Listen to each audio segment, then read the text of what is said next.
What if your neighbour was hiding a terrible secret? My name is Daniel Taylor, and I've always believed in the idyllic charm of suburban living. The white picket fences, the neatly trimmed lawns, and the friendly neighbours who seem to embody the spirit of community. I lived next door to the best neighbour anyone could ever ask for, the kind of person that would do anything for you. But now, everything has changed. Now, every creak of a floorboard and every rustle of leaves outside my window sends shivers down my spine. It all started with Walter Miller, the seemingly friendly neighbour, hiding a dark secret that would unravel the very fabric of our peaceful existence. Walter lived in a charming 2-storey house at the end of the cul-de-sac. His meticulously maintained lawn was the envy of the neighbourhood, and his garden bloomed with vibrant colours that seemed to defy the seasons. Every evening, he could be found on his porch, a friendly wave and a warm greeting for anyone who passed by. It was impossible not to be charmed by his infectious smile. I moved in 6 months ago, and not long after I placed down my last box in my empty living room, he was ringing my doorbell with a gift basket and introduced himself. He was the personification of amiable. He had a perpetual smile etched on his face, and his warm greetings made you feel like he were the most important person in the world. Living next door to him felt like a stroke of luck, a sentiment shared by the entire neighbourhood. Little did we know, behind Walter's friendly facade, a sinister secret slumbered. The first inkling of unease crept into my consciousness on a chilly autumn evening.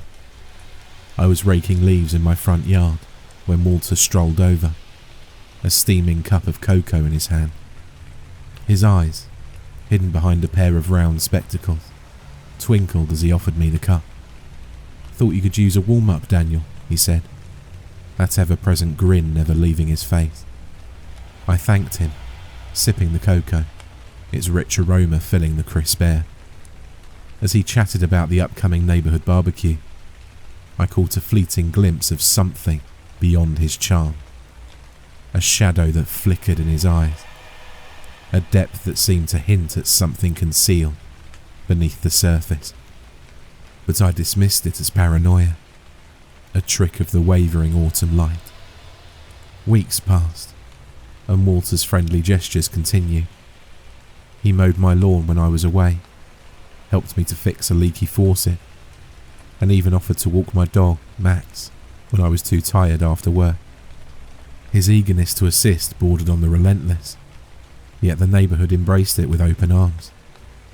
No one suspected the darkness that lingered in the corners of his life. It wasn't until the night I found myself unable to sleep that the first tendrils of fear slithered into my mind. The clock ticked away in the silence, its rhythmic sound amplifying the emptiness of my house.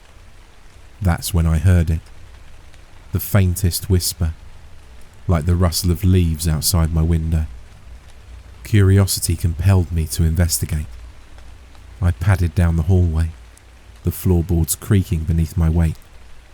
The whisper persisted, growing louder as I approached Walter's house. It wasn't a normal conversation. It was more like a hushed symphony of eerie voices, their tones weaving a haunting melody. Against my better judgment, I pressed my ear against the wall. The voices, a cacophony of indiscernible whispers, seemed to seep through the bricks, wrapping around my senses like ghostly fingers. Fear coursed through my veins as I recoiled, retreating to the safety of the bedroom. The next day, I couldn't shake the nagging feeling that something was amiss. I began to notice peculiarities. An odd stain on his doorstep, windows that never opened, and a peculiar aroma that hung in the air around his property. Driven by an inexplicable compulsion, I decided to confront him. I knocked on his door in trepidation. He had a metallic black door knocker which looked like a gargoyle. Odd. I'd never noticed that before. He opened it with that ever-present smile, although now it started to appear fake or insincere, considering my new suspicions. "Daniel, what brings you here?" he exclaimed, his tone a perfect blend of surprise and hospitality. I hesitated, my nerves betraying my resolve. I heard something last night. Whispering. Like voices. Is everything okay?" His smile faltered for a split second, a subtle flicker of discomfort. But just as quickly, it returned, as if a switch had been flipped. "Oh, you must have heard the wind. Old houses like these tend to be a bit noisy. Nothing to worry about, my friend. You must come in for a cup of tea. You must be freezing." His hand wrapped itself around my back, and he ushered me inside. Somehow, he managed to break down my resolve yet again and completely disarm me. As things progressed, I couldn't shake the feeling that Walter was carefully diverting the conversation away from anything personal. He spoke of distant places and amusing anecdotes, but whenever I veered towards questions about his past or his family, he skillfully changed the subject. It was as if he were hiding behind a carefully crafted facade, allowing only a curated version of himself to be seen. After one of the most flavourful cups of tea I've ever had, as Walter bid me farewell with that familiar smile, I couldn't shake the suspicion I was dancing on the edge of a mystery far darker than I could fathom. Determined to uncover the truth, I delved into research about Walter Miller, scouring the internet for any information that could shed light on his enigmatic past. The search yielded little. No family photos, no social media presence, and no documented history beyond his arrival in our town a few years ago. It was as if he had materialised out of thin air, leaving behind no trace of his existence before settling in our neighbourhood. My unease deepened, but the lack of concrete evidence left me in a perpetual state of uncertainty. However, despite his reassurances, a cold shiver ran down my spine later that evening. The unease persisted, gnawing at the edges of my sanity. Days turned into nights, and the once familiar streets of our neighbourhood became a labyrinth of fear for me. Now that I was aware of this peculiar behaviour and the feeling that something was not quite right, I began to notice things in the neighbourhood. Whispers circulated among the neighbours, tales of strange occurrences and unsettling visions. Pets went missing, and sleep-deprived residents reported hearing eerie melodies in the dead of night. However, this was all chalked up to urban legends and rumours, the result of imaginations running away with people. It was laughed off, and almost became a running joke in the town. Eventually, I decided I couldn't take it any longer. I had to know more, to silence the nagging fears in my mind, driving me insane. One night, I stepped out of the house along with Max, my loyal companion. As I approached Walter's house under the moon's pallid glow, a sense of foreboding settled over me, like a thick fog. The basement window, usually tightly shut, was slightly ajar. Max whimpered, sensing the tension in the air. I hesitated for a moment, then pushed the window open, its rusty hinges groaning in protest. The darkness below seemed to swallow the feeble beam of my flashlight as I descended into the abyss. The basement was a labyrinth of dusty boxes and forgotten relics, the air heavy with a nauseating mixture of mildew and decay. I ventured further, my senses heightened by the unsettling quiet. Then, a muffled sound reached my ears, a rhythmic thud that resonated through the walls.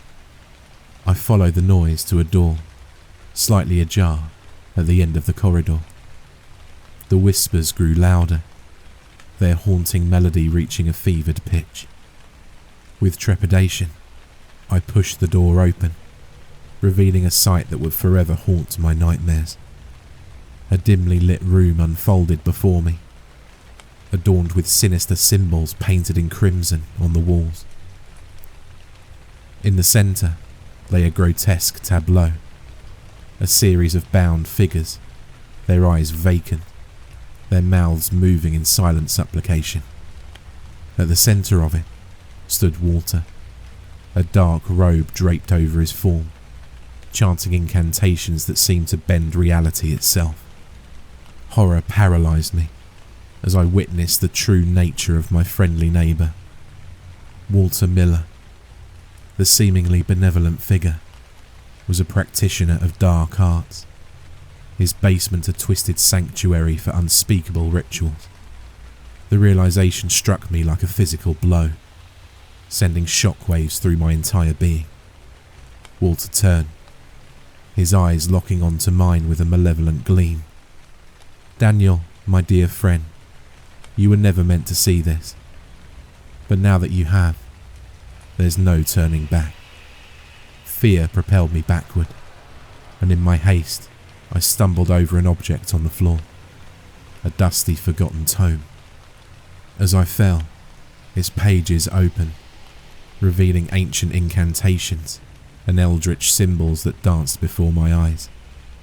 I felt an unseen force, a spectral hand reaching out from the depths of the abyss. In that moment, I understood the true horror that lurked within Walter's seemingly friendly demeanour. He wasn't just a neighbour with a dark secret. He was a harbinger of malevolence, a puppet master orchestrating a symphony of terror that had ensnared our quiet town for years. I scrambled to my feet, fleeing from that accursed room and the horrors it contained. As I emerged into the cool night air, gasping for breath, I knew I had to reveal the truth to the town. The facade of suburban tranquility was shattered, and the nightmare that dwelled next door had to be exposed. The following days were a blur of fear and paranoia as I gathered evidence and rallied the townsfolk. The whispers of Walter's unholy rituals spread like wildfire, igniting a collective sense of dread. When the truth was finally revealed, the town recoiled in horror, and Walter Miller vanished into the shadows, leaving behind a legacy of nightmares. Once a haven of suburban bliss, the town now bore the scars of a dark secret that had festered for years. The white picket fences seemed to mock the facade of normalcy, and the neatly trimmed lawns hid the sins buried beneath the surface. In the aftermath, I often found myself staring at Walter's empty house, haunted by the knowledge that true evil could lurk behind the friendliest of smiles. The echoes of that night still reverberate in the shadows, a chilling reminder that darkness can wear the guise of the most inconspicuous of people.